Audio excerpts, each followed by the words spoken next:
I'm suggesting that if the most dangerous movements of our time believe in persuasion and conversion, and the most righteous and inclusive movements of our time get this kind of French philosopher shrug about, ugh, they'll never change, we are sleepwalking our way into tyranny and into regimes of disinformation.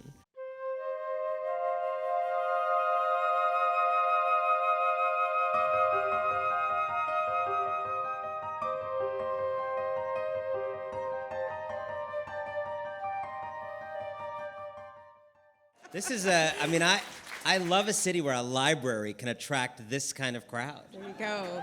This is amazing. It doesn't happen This in the is a smart States, city. I or? believe they call this a smart city, right? It sure is. This is what they sure mean, is. right? Yeah. Well, thank you. Thanks for coming back, and thanks to all of you for being here tonight. And it couldn't be any better timing, really. We're talking just a week out from the midterms. How are your spirits in the aftermath?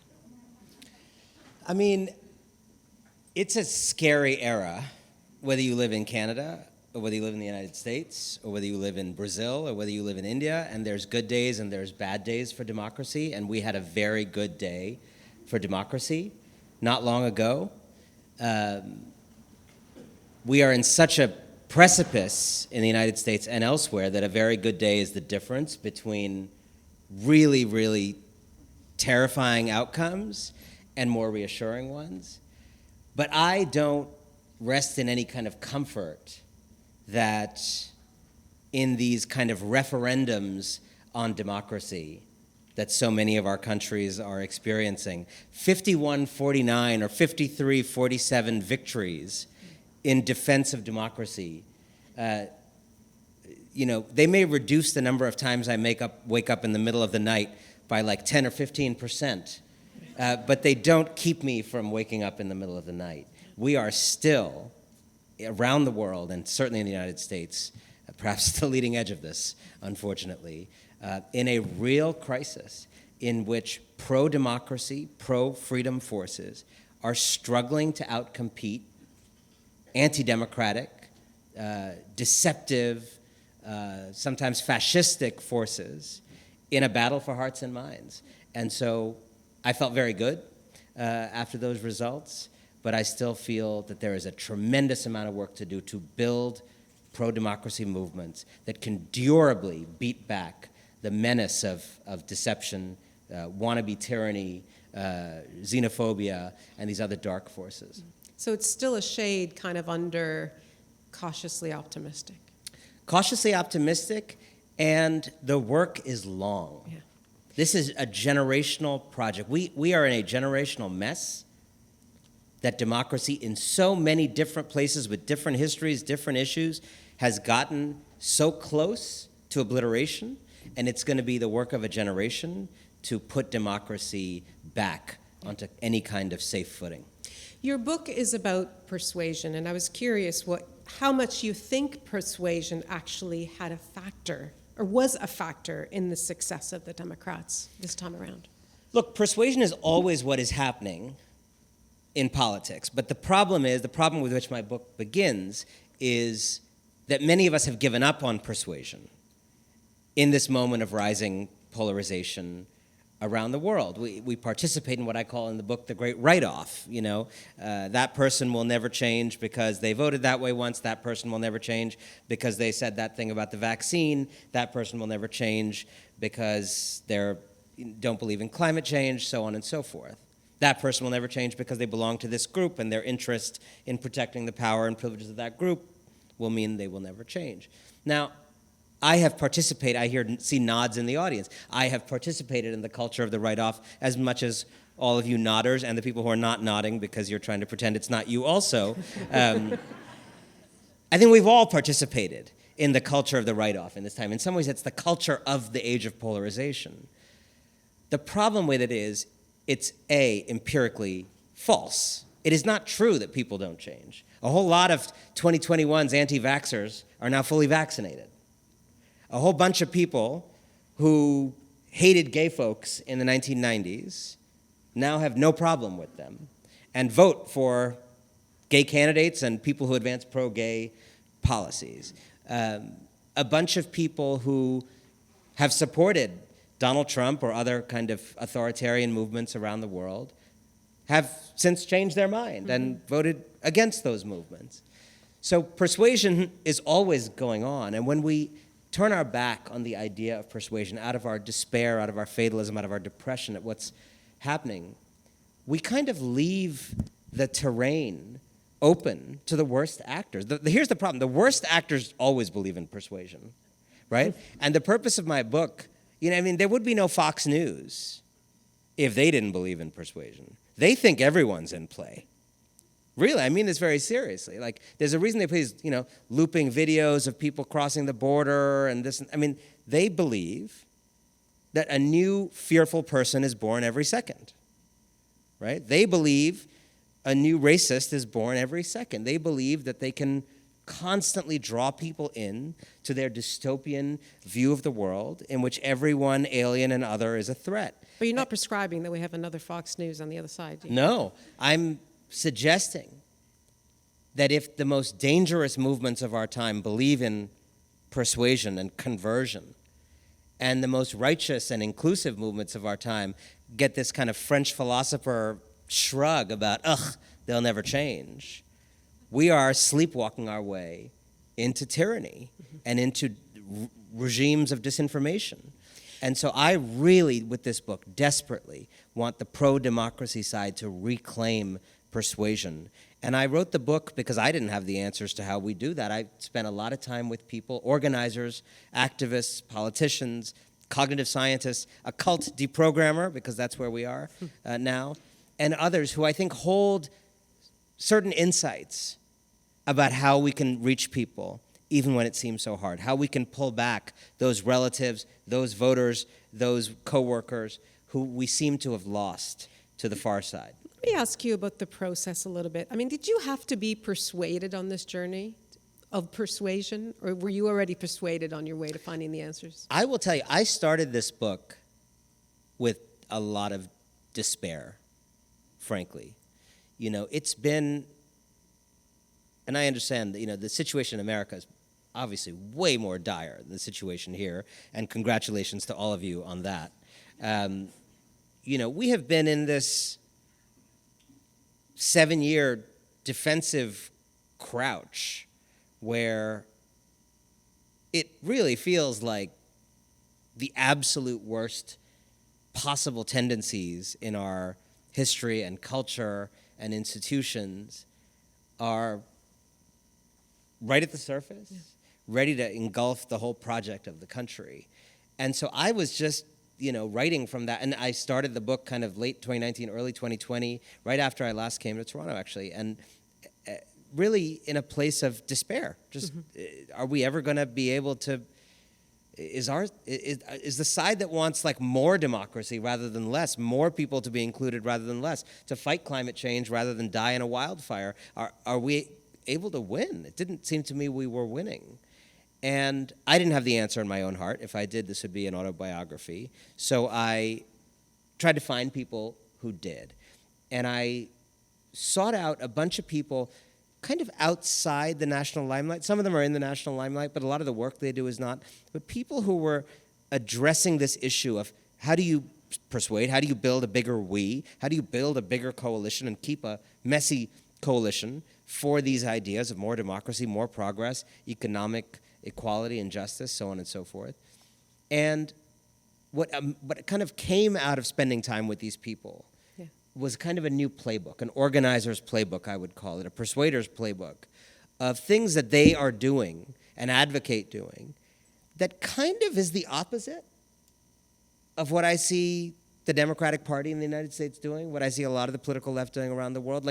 These are people in the left, progressives, who kind of advocate a pretty whole-scale reinvention of the political approach of their own side. And so I kind of started to follow this new playbook and tried to understand the moves of this new playbook. And in the process, I would say, I came away a lot more hopeful than how I went in. And persuaded. And persuaded. Looking from this end, and of course we can't say that this doesn't happen here in Canada as well, but many Americans can't agree on some very basic facts. What evidence do you think was most compelling in persuading you that opinions can be changed? I think a lot of these persuaders that I'm writing about have a different mental model of people on the other side from them on issues than most of us have, certainly than I have, than a lot of people I see have. Their basic mental model is people are confused. People are, as Beyonce says on her new album, contradicted. People are conflicted. People are torn. Now, not everybody, right? I think most of these people I write about in the book would say, in most of our democracies, there's kind of a hardcore 20% on the left and a hardcore 20% on the right. What distinguishes those two 20s is not the strength of their opinions or the pungency of their opinions. It's how thought through their opinions are, right? You're not going to chat them out of their opinion on immigration at a bar in a night. Those two 20%, right? Those two 20% have kind of, they've watched the movies, they've read the books, they've done the homework. There's some roots under that. Now, I don't want to make assumptions. If you are the kind of person who comes to events at a public library in the evening, you might be in one of those 20%. Like, you take some pride in having some roots under the tree of your opinions. Most people are not like you. And it's not because they're bad people. They're just busy. They're just doing they're like not at a library in the evening, right? They're doing other things. They're working multiple jobs. They're dealing with kids as a single parent. They're any number of things, right? And you see this in elections. Whenever you go around, you've done this, you go and interview voters, and like the average voter is like all over the place psychologically, right? Like, I bet most of you in this room would have like a pretty coherent defense of the party that you face, right? But you go do average voter interviews in the street, people are much more all over the place, right? Like, I hate socialism, and they better not take away my universal health care. Right? Just like, people are just like, and like, it's kind of funny, but it's also like people are conflicted. People have differing moral commitments. People, grew up in the Cold War and were told socialism's bad, but they have a knee injury and they like the Canadian healthcare system, right? They're just like, people live real complicated lives and embody those complexities. That kind of 60% of people in the middle. And the 60% of folks in the middle, these persuaders I write about, they are obsessed with how these 60% of people in the middle can be toggled into, they may say they're in a party, but they can be toggled into a pretty right-wing view of the world or a pretty left-wing view of the world on a given issue, depending on the atmosphere, depending on who the candidate is in front of them, depending on whether inflation is 2% or 20%, depending on whether things feel abundant in their town or scarce, depending on whether every time they close their eyes and open them, their town feels like unrecognizable from a demographic point of view or it feels pretty stable. All these things that just affect people's very visceral sense of, I would say, like, am I okay? Am I safe? Am I whole? Is my family okay? Like, just the basic human thing of, like, am I okay? All the factors that impinge on that sense of safety really, really affect that thing. So when Fox News, or its equivalents, shows people images of caravans on the border ferrying undocumented immigrants across the southern border, that 60% of people in the middle can really be toggled into a very fear-based right-wing narrative on the border. All of them are not going to move, but a significant fraction of them will suddenly adopt that frame. However, if you remember this issue where the Trump administration was separating children from parents on the border, that had the opposite effect. Suddenly, I don't know why that happened. Suddenly, a bunch of people in that 60% group who do not support open borders in general, who are not immigration doves in general, but when that happened, a whole bunch of those people were like, I still remember the phrase. The phrase was, "This is not who we are." Suddenly something had happened where those people were open to a set of arguments around immigration that were really different from before. So the persuaders I write about in this book, with that fundamental view of people as contradicted, as Beyonce says, then set out to think about, how do I encircle voters with so much chatter about what we want to do, our side of things, is normal, that they essentially think that's the way the world is. It's not about persuading that group in the middle by diluting things, by moderating things, by compromising things away so that you're offering them, a halfway measure on everything. It's actually thinking about them as people who are almost like buying pants. Like when you buy pants, you don't do an analysis of like, what is the weather, like what is the thickness of the fabric that would be appropriate for this weather, like for this much money, this many days of use. That's not how anyone buys pants. You buy pants by sort of intuitively thinking to yourself, like, what are we doing these days on pants? Like, what are people doing? Are we doing, like, I know Gen Z is not doing skinny jeans anymore. Is it only Gen Z that's not doing it? Are we all supposed to not do skinny anymore? Are we cuffing? Are we not cuffing? Right? That's how people buy pants. Like a visceral sense of, like, what are we all doing? Like, what's everybody else doing? And I think what a lot of the persuaders I'm writing about this book basically argue is that for that 60% in the middle, they are choosing where they land on politics in ways that are much more similar to pant selection than we may realize. Well, that solves everything, doesn't it? It's interesting the process with which you describe this actually happens, because the other thing that I think a lot of people here might be able to relate to is trying to make an argument to change someone's mind based purely on saying, well, my way is right, or this is the right, these are the facts. Tell me about the difference between displacing and replacing the way somebody thinks. Yeah, it's so interesting.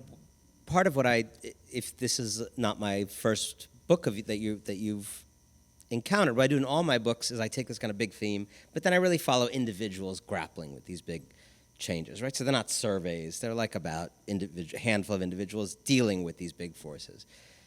And so I kind of then go into the weeds of these like handful of 8 or 10 people, and I'm not pursuing these big cross-cutting themes. I'm kind of pursuing these people.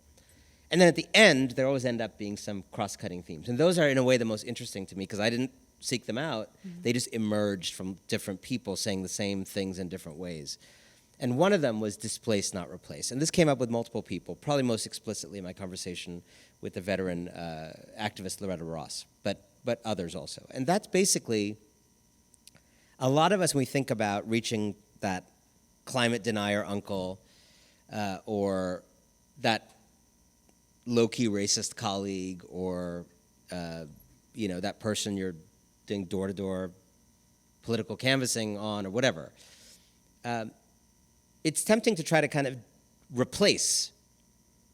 attempt to replace what someone is thinking with what you think they should think. That's in many ways how we define persuasion, right? You have this pseudoscience in your head about climate. I would like to cut that out like a surgeon and just put in the correct science on climate change or insert whatever issue. Now, if you've been married, you know that doesn't work. You cannot, in fact, replace other people's thoughts. And what Loretta Ross said to me, and so many others did in different ways, was you can only displace people's thoughts. You can't replace them. And what does displace mean? It means what you can do is plant doubts. You can unsettle, uproot, disturb the certitude someone has. You can't replace it, in part because people have so much guardedness. So how did that work in Loretta Ross's case? She talked about, you have to make people have questions again, which is different from giving them your answers, right? So let me give you a couple applications. Like, one is with this disinformation stuff. This comes up very clearly. What do most of us do when we deal with people who have succumbed to climate disinformation or other forms of disinformation? We are, educated people at a library on a Monday night. We rebut. That's what we do, right? You said this temperature statistic, and it's in fact that temperature statistic. Well, rebuttal doesn't work. That's kind of in that category of replacement, right? Displacement in that case is the thing that has been shown to work on disinformation victims is showing a concern for how otherwise intelligent, critically thinking people who you care about have been misled by powerful people with an interest in misleading them using common tactics of manipulation that are quite easily identified, right? That's really different from saying that you're wrong about that, you're wrong about that, you're wrong about that.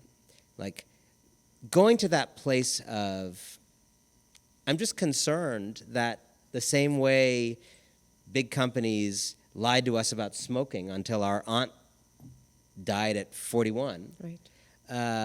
I'm concerned that some of those same kinds of manipulative arguments are now being used against you, and I worry for you, brother.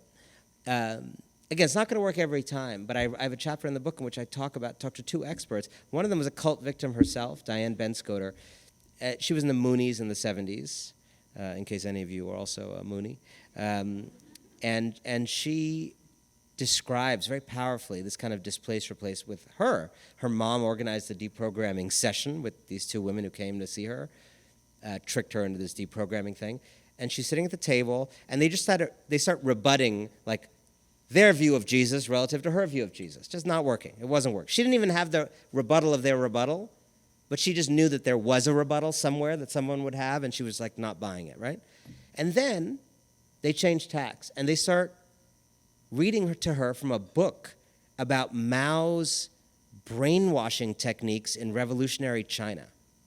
And what was interesting about this is she had no investment in China. It was far afield from her world, right? She didn't have the same like walls and guardedness about that situation. It wasn't about the Moonies. It wasn't about Jesus. It's like, okay, some academic thing about brainwashing techniques in China, and she's just listening to this thing. And there's like 7 techniques or something. And she starts hearing these techniques, and she just has this moment of like, oh shit. Like, I recognize these techniques, you know? They've all been done. Are we supposed to not say that on CBC? It's all good. I just remember where I was. So, and she describes like the world, just like the glass shattering around, you know. And so when they were trying to displace her thoughts, it didn't work. When they just planted the seed that you might have been conned, she broke. And what is it about that? I mean, you talked previously about the need not to be conned as being a very strong human desire. What role does that play in actually getting that person to where you need them to get? I think on disinformation, let me say overall, by the way, I think this is a book. Again, these are like these cross-cutting things which emerged afterwards. Like, this is to me a book about like the politics of emotions and feeling and the neglect and like pro-democracy forces neglect of the emotional and psychological lens on politics, when in fact the bad guys really understand emotion and psychology. And people who want to do good things do not understand emotion and psychology. That's sort of one of the meta arguments of the book. So again, on disinformation, I would say I have, and this is sort of just always how I've thought about politics, an emotional understanding of what's happening with disinformation. And what these experts said to me is, there's really 2 emotions that are present in all people that are at play in disinformation. Emotion number 1, the desire for the world to make easy sense, right? Like, the world is complicated. We are all trying to boil it down a little bit, simplify it a little bit, have some kind of answer. That's what ideologies are for, right? They're just kind of like algorithms for your brain, so you don't have to think about like all the permutations of everything all the time. You can't do it. We're all trying to simplify. Second, another emotion we all have is the desire not to be anybody's pawn, not to be anybody's dupe, not to be anybody's mark, right? Very deep human desire that, again, is, I think, universal. What happens with people who have been victims of disinformation, what happens with the 43 million Americans who are now QAnon victims, in spite of our great trade relationship, try not to import that one, I can warn you. Basically, emotion number 1, the desire for the world to make facile sense, has now drastically overwhelmed emotion number 2, which is the desire not to be anybody's fool. And to win those people back, again, you're not going to do it all the time, but to win enough of them back, you need to play up within them, not implant, play up within them that native feeling that they have of not being anybody's fool, right? And you see, I mean, that's the emotion behind like the anti-mask thing. Like, that emotion is strong. It's strong in right-wing people.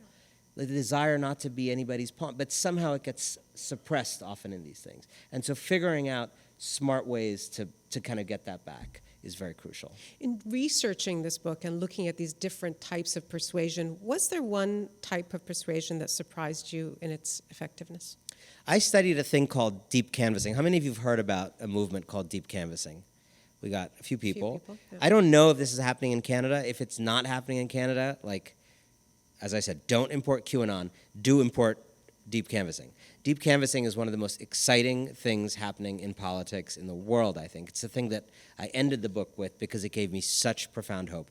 So many of you have probably done or been on the receiving end of regular political canvassing, which is like people coming to your door with a flyer or a brochure, and they stay for 10 to 30 seconds, and they ask if you know where your polling place is in the United States, and they ask if and most of it, it's almost never persuasion. It's all like shoring up the friendlies, right? They have these apps on their phone that tell them, like, this house is safe, and And with America being the way it is, like, it's kind of important to know. It's not an academic exercise to only go to safe houses. Deep canvassing grew out of a very beautiful night in American history, the night Barack Obama won the presidency, that was also in California a very bad night when gay marriage lost. After being legalized by courts for a few months, it lost in the referendum that night. So big, amazing night in American history that overshadowed a really terrible thing that happened that night in California. And a bunch of gay rights activists in California looked at the vote coming in, and they realized it wasn't rural areas, it wasn't Christians in faraway places. It was like Los Angeles County voted against gay marriage in 2008. Okay? Now, LA is an incredibly great place to be a gay person by all reckoning. And LA County voted against gay marriage. These people woke up and they were like, where am I living?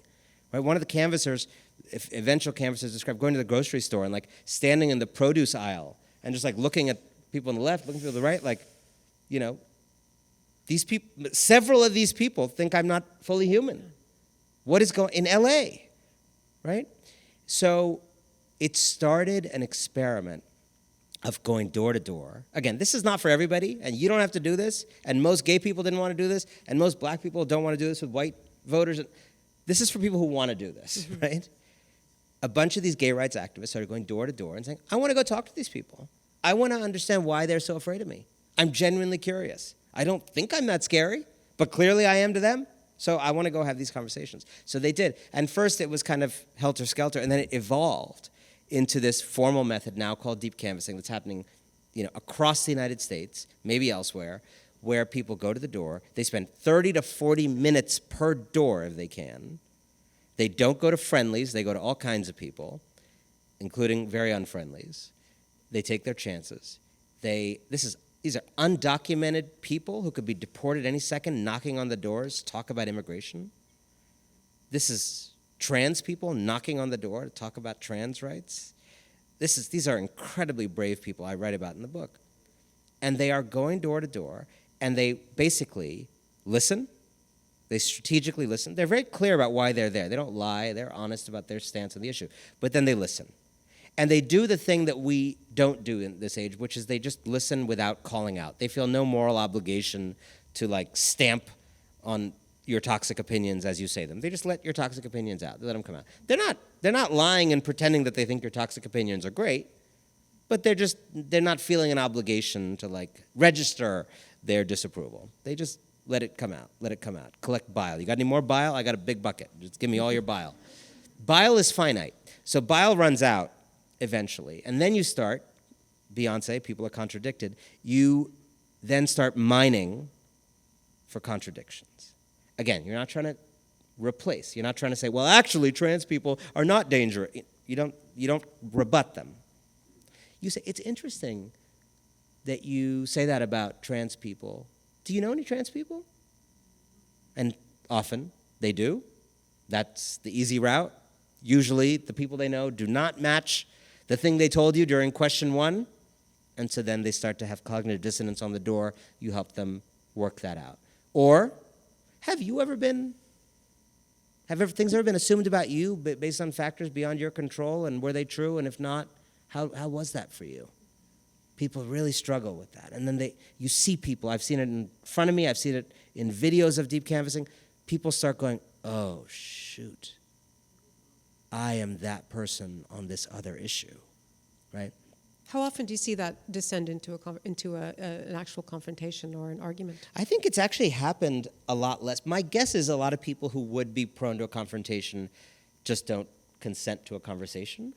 And this process is now designed so that, you know, you kind of have to like talk for 15 minutes before you'd get anywhere. So I think that probably weeds out a lot of people who just wouldn't have these arguments. I write in the book about a few hostile ones. You know, they weren't dangerous. They were just, you know, hostile. A guy trying to say that bin Laden's new strategy was finding finding Arabs who looked Mexican to sneak across the border. That was the big new idea, to find that identity Venn diagram between Arabs and Mexicans, to sneak them across the border. You know, we had this whole discussion. That happens. But this method of deep canvassing has been shown with academic, peer-reviewed studies by very serious scholars. Brookman and Kalla are two very serious political scientists who've studied it. This half an hour, 40 minutes on the door can move minds as much as years, like a decade of diffuse social change, of kind of the will and grace effect of people just living in the society and kind of taking in things, meeting neighbors. Half an hour on the door can match a decade of kind of passive social change. It's a remarkable experiment. I encourage you to look it up here as something that might be helpful here. So that's a great segue to where I want to go next. That is face-to-face, and that is a deep conversation, as you say, for 30 to 40 minutes. What about social media? It obviously has changed the political conversation, but can social media, is there any world in which social media can actually persuade people to value democracy, for example? I mean, here's the problem with social media, which is that it's not just that Elon Musk's mom didn't raise him right, although there is that. We have gotten into this very weird situation, and I'll just be very blunt about it. We've gotten into a situation in which a small number of highly limited men now control the platforms of human interaction. And if you've ever met these guys or people around them, you will find that not only is human interaction not their area of expertise, but it's really the thing they probably understand least, have studied least, think about least. It's just not, they're as illiterate at human interaction as I am illiterate at coding. I'm not saying anything. I'm absolutely not an expert in coding, and I am as dumb at coding as they are about people. The problem is, I didn't say, well, my book was a bestseller in this one domain, so I'm now going to go and do coding for your tech companies. Right. I didn't spread myself into all these other domains because of minor triumphs in some other domain. But what these guys do is they make an app, it's successful, they start a company, it's successful, and then they basically just spread into all these domains. And so now these highly limited men, I don't think Elon Musk is a serial killer or Mark Zuckerberg, they're not, I don't even think they're particularly malicious. I just think they're really, really limited. I think they're really, really, really limited men who don't know what they're doing and have then gotten all of this immense power over how humans speak to each other. I mean, Mark Zuckerberg, you think that guy ever had a real friend? He's now in charge of friendship. It's the irony of it is insane, right? So they've Elon connected Musk, people. The argument is they're connecting us. So what about the idea of persuasion happening on that platform? Is it possible? So these platforms have been designed by limited men like this to inflame the way we talk to each other. In a way, they've been designed to limit persuasion and to maximize all the opposites of it. Dunking on people, kind of rallying a mob against some other people. And again, I'm not going to be holier than that. I have absolutely played into their incentives. You can be quite confrontational online. I am. Is there any persuasion contained in that? Well, or attempts at persuasion. Yeah, but do I go too far sometimes? Absolutely. I think we all respond to their incentives. And by the way, the incentives they're tapping into are also just like deep human impulses, right? So like it's tapping into very deep parts of us that love behaving like that love, that kind of mob feeling. I think the question is like, is there another way in which social media could have been designed for persuasion? And the answer is absolutely yes. It was just not designed that way, and it still could be. Mm-hmm. But I don't think these kind of highly limited men who don't have any kind of understanding of human beings, human society, human interaction, conversation, I don't think those foxes running this chicken coop is going to be the way to go. And I think we're going to have to really think about regulating the platforms, but also like building new ways of doing this. I just can't believe that someone like Elon Musk, who, like, if he were just left with one of you in this room, like, wouldn't know how to talk to you and wouldn't be able to show interest in you, just like lives in a world of like code and whatever, that this person is now in charge of like how millions of people talk to each other. It just makes no sense. I'd like to segue from that on to a real life conversation that you had recently. You had a chance to address the other side, so to speak, at the Texas Book Festival. Can you tell that story? What happened? Yeah. I mean,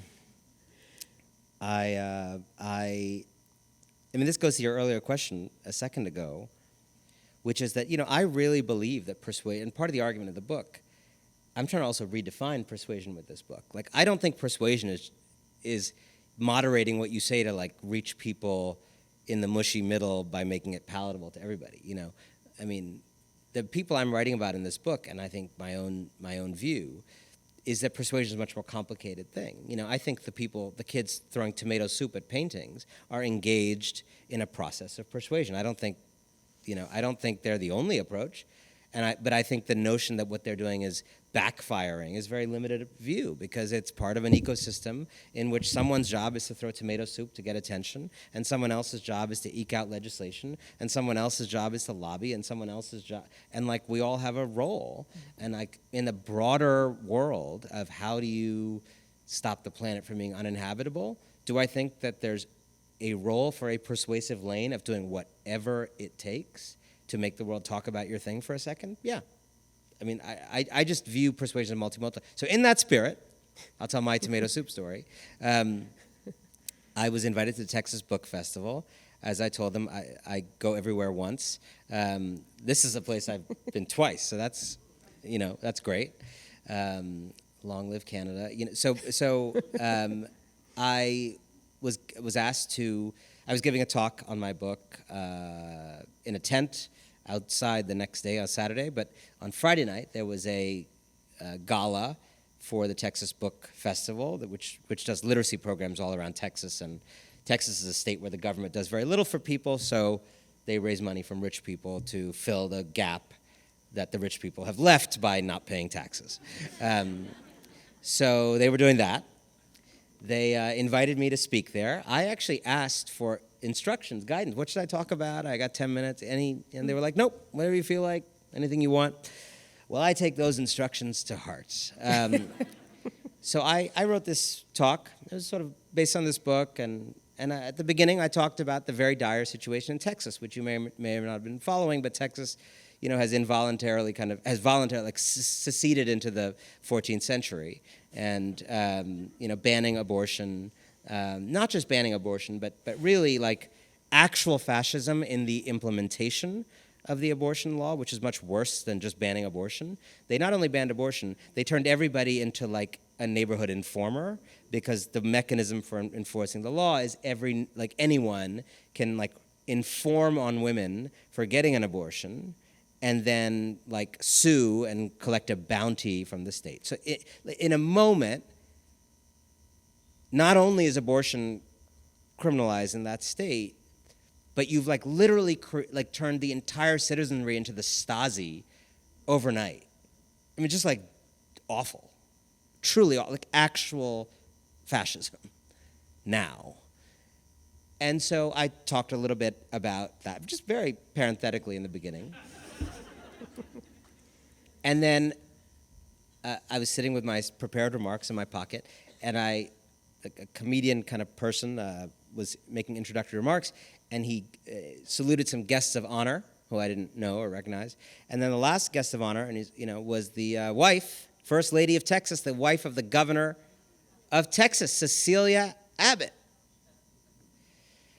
I was like, oh God, I know what I got to do now, but it's not going to be pleasant for these people. So I decided, I was pretty sure she was on board with the program too, but I decided to just make sure to do my research. It's not a crime to be a wife. And maybe it is in Texas, but, not a crime to be a wife. I wanted to make sure she had her own accountability on this issue. I looked it up. Not only, she's as much of a kind of tyrannical view as her husband on this, but she had headlined a rally with George P. Bush, who's one of several members of the Bush family named George, on pro-life issues, strong supporter of her husband's agenda. So I hand wrote a couple notes in my prepared remarks. I went up there, and I think quite graciously, at least by my own standards, I just said, look, there are these creepy officials in this state trying to ban books and ban abortion, stepping on the kind of freedom to curl up with a good book, freedom to get laid without fear. And I said, Cecilia, it's an honor to have you here tonight, and I hope you will just send a message from this room back to your husband to leave other women's bodies alone. And that's sort of what the room sounded like. And I felt a little bit alone, but I figured I was not as alone as I felt. So I just asked, do you all want Cecilia to take the message back home to the governor's residence tonight to leave other women's bodies? I mean, what he does with your body is a contractual arrangement. I didn't say that. Leave other women's bodies alone. And a bunch of women and some men who love them, but not as many men as I would have liked to see, clapped. And then I actually invited everybody to stand up, just to make it really, really clear to Cecilia that I was not as alone as she might think I am. And the whole room, with the exception of a handful of Texan men and some women who were worried about their donors, stood up. And it was 700 people in that room. I would say 90% of them standing up and inviting her to leave other women's bodies alone. So here's the question. Were you actually trying to persuade Cecilia Abbott of anything? This goes exactly. I'm so glad you asked that. I was trying to persuade, but I was not trying to persuade Cecilia Abbott, right? And this is where, and I think sometimes we have this very narrow definition of persuasion, where like the only person worth worrying about there is Cecilia Abbott. I was trying to organize that room against Cecilia Abbott, and I understand Texas. Texas, you probably have some, places further to the west in Canada that have a similar culture that like, there's a like a norm of politeness. Like you don't like even the most liberal people in that room afterward came up to me and said like, we don't do this in Texas. They were saying it admiringly, right? We go to the country club with these people. These people may be stealing our liberties in front of our face, but we'll go and we'll do golf and right? And what I wanted to do, I want it to be really hard for Cecilia Abbott to go anywhere in polite society where there are women present and men who love them, whose liberty she and her husband have stolen. And is that persuasion to make it hard for her to move through the world? If you do that, yeah. That's deterrence, right? I want to make it uncomfortable to be awful in that way. And so it's a clue to, and I will tell you something. If you said, Cecilia Abbott is actually here in Toronto tonight, and she's meet not. You afterward for dinner, I would sit with her, and I would have a respectful hour-and-a-half-long conversation, and I can assure you I would do a totally different thing that I am also capable of in that conversation, because that would be the thing to do in that moment. What I took away from it was that one person's persuasion is another person's protest, that there are some kinds of forms of persuasion that we wouldn't all recognize as persuasion. Protest is persuasion, right? And trying to reach people empathetically in different ways is also persuasion. You know, I am trying to, I think, with this book, broaden the definition of persuasion to being this thing that is an ecosystem thing, or maybe a better analogy is, I call it the orchestra principle in the book. You know, I think this kind of change that we seek on so many things it takes a lot of us playing different roles. And one of the problems that I see is people get in this thing of like, I'm an oboe player, and I'm offended that you are playing the bassoon, you know, in this movement. You know, I'm throwing tomato soup at a thing, and I'm mad that you're a, you know, septuagenarian leader eking out moderate solar credits, or I'm a septuagenarian leader, and I'm mad that you're throwing tomato soup at a painting. And my view is these people are trying to do the same thing. My view is they're actually on the same team. One of the main characters of the book is Congresswoman Alexandria Ocasio-Cortez. She's about a third of the book. So if you like her, it's great news. If you don't, she's a third of the book, unfortunately. One of the most brilliant people in American politics, you know, and she thinks so much about this. Her dad, her late father, who died when she was quite young, was an architect. And she said, you know, there's this weird thing in our movement where people are like, because I'm a carpenter, it's weird that you are doing sheetrock and drywall. You know, we need to recognize in the movement someone needs to be a carpenter, and someone needs to do drywall, and someone needs to protest, and someone needs to do like compromises, and someone needs to have dinner with Cecilia Abbott, and someone needs to yell at her at a public meeting. I didn't yell at her, by the way. I just want to point out, I'm full of questions still for you, but we've got about 10 minutes left or so before I turn it over to the audience. So just a reminder to all of you, you will have a chance to ask a question if you'd like. There will be a mic with Sergio coming around to you, so just put up your hand when you're ready. Not quite yet, 10 more minutes. And I compare cities on the book tour in terms of how good and abundant the questions are, so I'm just just giving you fair warning. I actually saw a couple of hands go like this, so good, I think you're going to get a few. But just to close the thought that you just gave, and then 10 minutes on what's going on right now post-election, but progressives in the U.S., as you say, can have very different priorities, you know, from race to class issues. I mean, it's the same in Canada. How can there be more unity within those circles? How is it possible to build what you call a popular front as opposed to, kind of this monolithic movement that can agree on everything? Yeah, I mean, Alicia Garza, another main character in the book, one of the people, progenitors of the Black Lives Matter movement, you know, talks about, citing Karl Marx, the difference in a popular front and a united front, right? And she says, we don't need our movements to be united fronts where we agree on everything. We need popular fronts where we can not agree on a bunch of things, but agree on, you know, democracy, human rights, saving the planet as opposed to dying in wildfires. And be able to have the discipline to do that, right? So a lot of people ask me, like, are you saying, like, is there too much infighting on the left? Like, this is a common thing, too much infighting on the left. Like, I have a nuanced view of that. Like, the left has infighting because it's not a cult, right?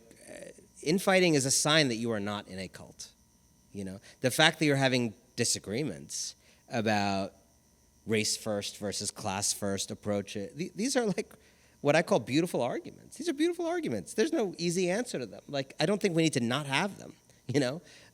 Was the kind of white-led abortion movement of the 60s and 70s one of the fights I write about in the book?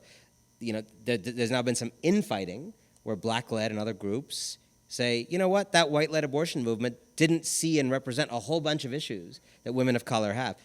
That's infighting, but I don't think that's bad. I'm incredibly glad that those women spoke up and said that they weren't seen and represented by those movements. And by the way, those movements are a whole lot better at speaking for a much wider array of women today, and they also win bigger victories because they have a lot more people who feel passionate for them, as just happened in the midterms. So infighting is good. Like, you know, families that don't fight are actually the dangerous ones, right? Like, there's healthy fighting. Couples that don't fight are in real trouble. I think you need to have the ability as a family to have your fight, take a shower, put on some nice clothes, go to a restaurant, and not reenact the fight at the restaurant in front of everybody else. That, to me, is like a healthy family. Like, you fight a little bit at home, you go to the restaurant, you have the ability to not fight in the restaurant, right? I think that's the challenge for the left that I see. Is there a way to have your internal arguments, which will always be semi-public, to have it out, to not to flatten them, not to do this moderate centrist thing of there should be no infighting. These things are important. These are in particular the things that people with less power. Infighting is often just people with less power saying what's not working for them to people with more power. So shutting that down as infighting or this and that is problematic. However, I think we also need to be able to take a shower and go outside and not make a scene, right?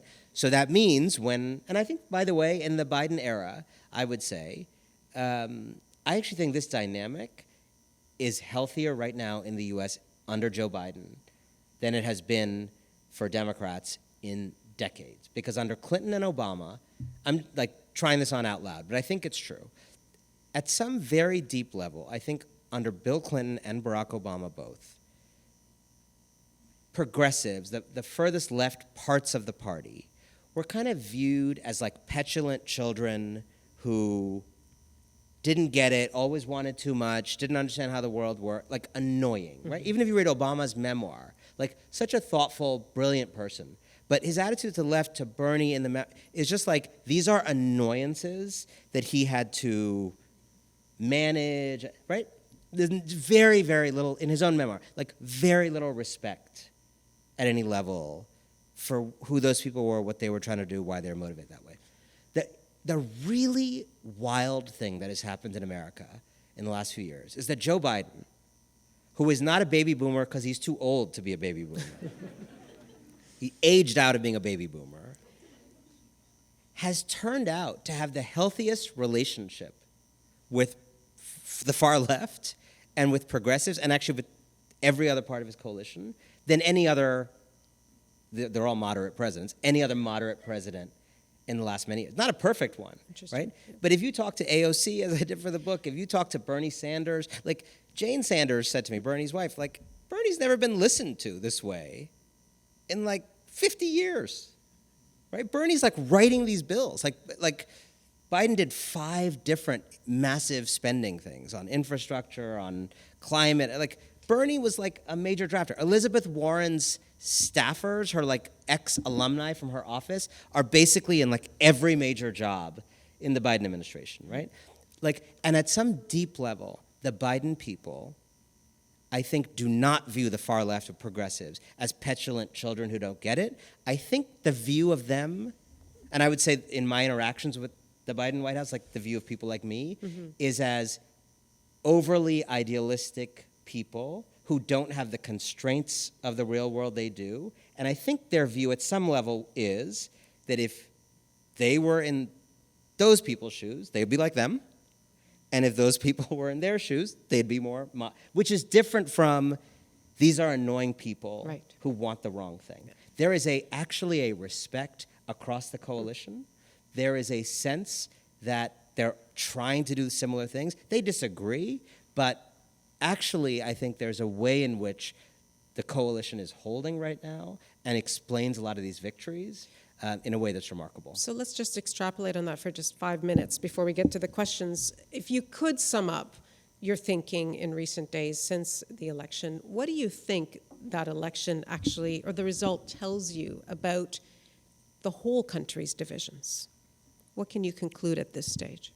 I mean, I think, I'll tell you some of the things I felt it proved that I thought, and I can also tell you things that, it showed that I wasn't sure about. I mean, I was not sure. I'm a big believer in democracy, in making arguments about democracy. My kind of talk that I gave in the book, in the run-up to the midterms in multiple places was about how we need to build a pro-democracy movement that wins. And people were saying to me, don't use that word pro-democracy. It's not popular. The Democrats were given the same advice. Don't talk about democracy. Well, they talked about democracy. Biden went long on democracy. It wasn't polling well. He still did it. People were saying people care more about inflation. He still did it. They got better at framing some of the democracy stuff in ways that related more to kitchen table issues. Barack Obama in particular did a great job of framing a lot of the threat to democracy as these people are up to crazy things, so they're not going to be able to solve your problems. That was a good way of linking the kind of nutty anti-democratic movement with they're not going to help bring inflation down. But broadly speaking, they went long on democracy when there was a lot of advice to shy away from the democracy stuff. And I'm really happy to see.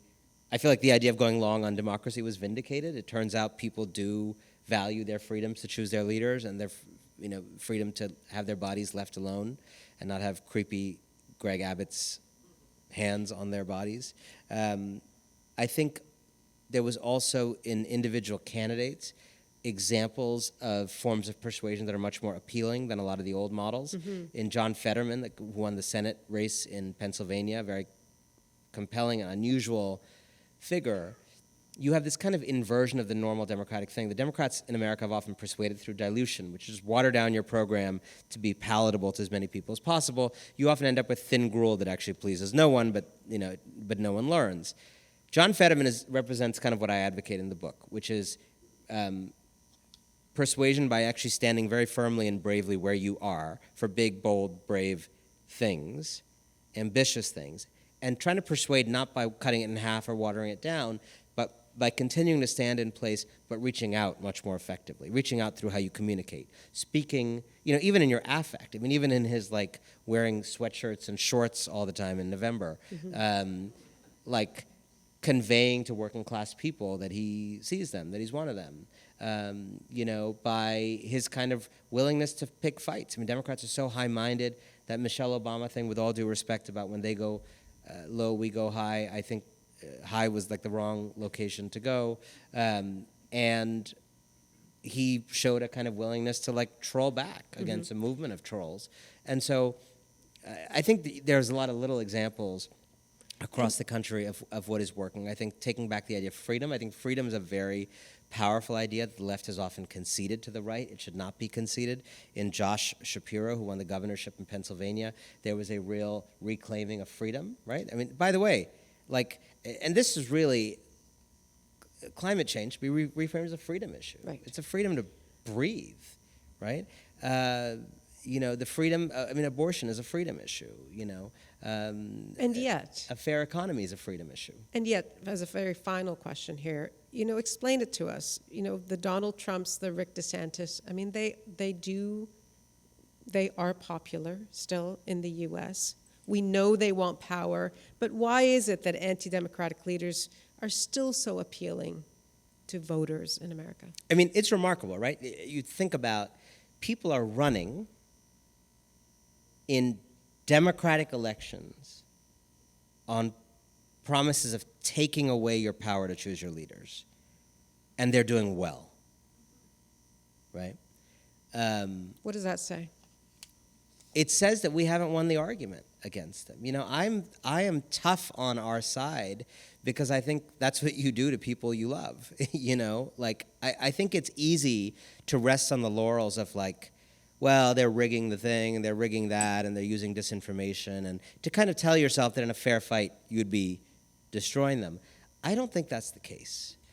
I think these anti-democratic forces around the world, in Brazil, in India, here to a certain extent from what I read, certainly in the United States, I think they're really capturing hearts and minds. And I think they're capturing hearts and minds, in my view, because this has been an age of extraordinary change and churn that has in many ways gone unaddressed and unanswered and untended by well-meaning political forces, right? And just to rattle off things each of these things on their own would be a revolution. They've all happened in the lifetimes of people in this room.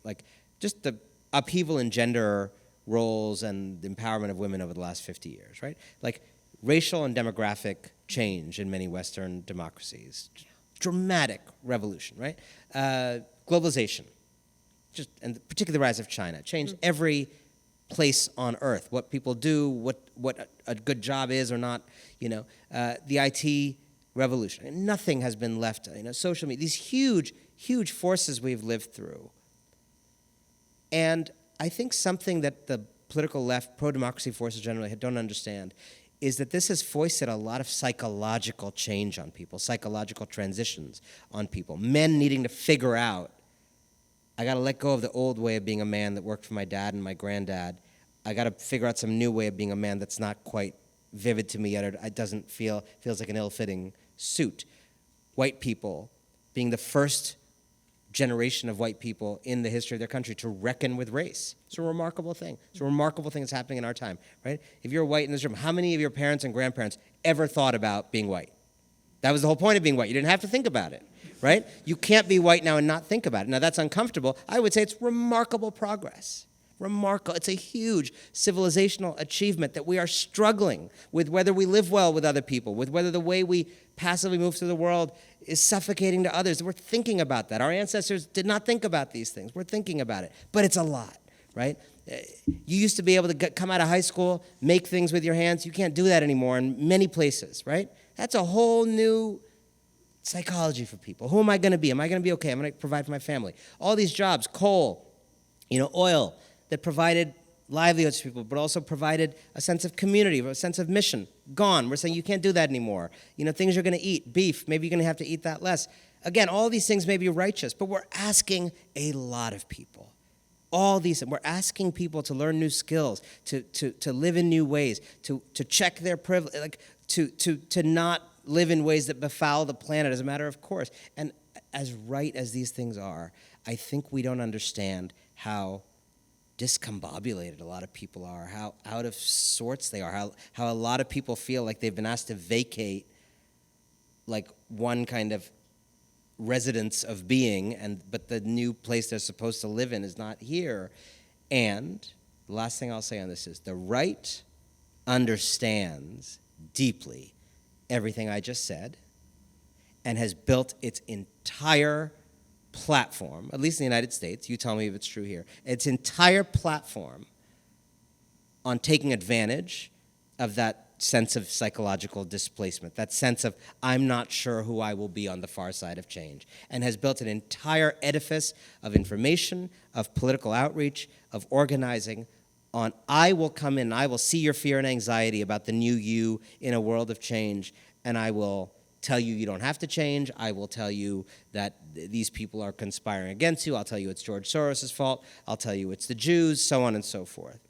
And broadly speaking, I think pro-democracy, pro-human rights, pro-fixing climate forces have kind of been asleep at the wheel on helping walk with people through these psychological changes, helping men see that you'll be okay in a gender equal world, helping white people see you'll be okay in a world of racial equality, helping people who work in polluting industries see that you'll be okay in a world where we solve climate. If we do not address the fears and anxieties that I believe are at the very wellspring of politics, we are leaving the worst actors in politics to cater to those things alone. So insightful. Thank you, Anand Giridharadas. Thank you so much.